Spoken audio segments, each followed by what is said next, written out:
ಕೆಲಸ ಅಂದರೆ ಅಂಥದೊಂದು ಔಷಧ ಅದು, ಬಹಳ ದೊಡ್ಡ ಔಷಧಿ. ಕೆಲಸ ಇಲ್ಲ ಆಯಿತು, ದೇಹ ಶುರುವಾಗ್ತದೆ, ಅನಾರೋಗ್ಯಕ್ಕೆ ಕಾರಣ ಆಗ್ತದೆ, ಮನಸ್ಸು ರೋಗಿಯಾಗ್ತದೆ.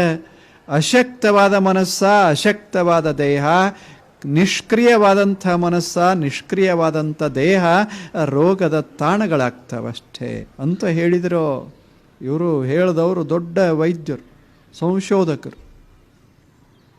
ಎಷ್ಟು ಚಲೋ ಮಾತು ಹೇಳಿದರು. ಕೆಲಸ ಮಾಡ್ತಾ ಇರೋ, ತಾನೇ ಕಡಿಮೆ ಆಗ್ತದೆ. ಕೆಲಸ ಮಾಡು, ಇನ್ನೊಬ್ಬರಿಗೆ ಸಹಾಯ ಮಾಡೋದಲ್ಲ. ನಾವು ಕೆಲಸ ಮಾಡೋದರಿಂದ ಇನ್ನೊಬ್ಬರಿಗೆ ನಾವು ಬಹಳ ದೊಡ್ಡ ಸಹಾಯ ಮಾಡ್ತೇವೆ ಅಂತಲ್ಲ. ನಮ್ಮ ಆರೋಗ್ಯ, ನಮ್ಮ ಮಾನಸಿಕ ಆರೋಗ್ಯ ಇವು ಸುಂದರವಾಗಬೇಕಾಗಿತ್ತು ಅಂದರೆ ನಾವು ಕೆಲಸ ಮಾಡಬೇಕಾಗ್ತದೆ ಅಷ್ಟೇ. ಮಾಡಬೇಕು. ಏನೇನು ಇಂದ್ರಿಯಗಳದಾವ ಎಲ್ಲ ಇಂದ್ರಿಯಗಳನ್ನು ದುಡಿಸೋದಕ್ಕೆ ಕೆಲಸ ಮಾಡೋದು ಅಂತ ಕರಿತೇವೆ. ಕಾಲ ನಡೀತಾನೆ ಇರಬೇಕು, ಕಾಲ ನಡೀತಾನೇ ಇರಬೇಕು. ನಡೆಯೋ ತಕ ಕಾಲ ಬದುಕ್ತಾವ,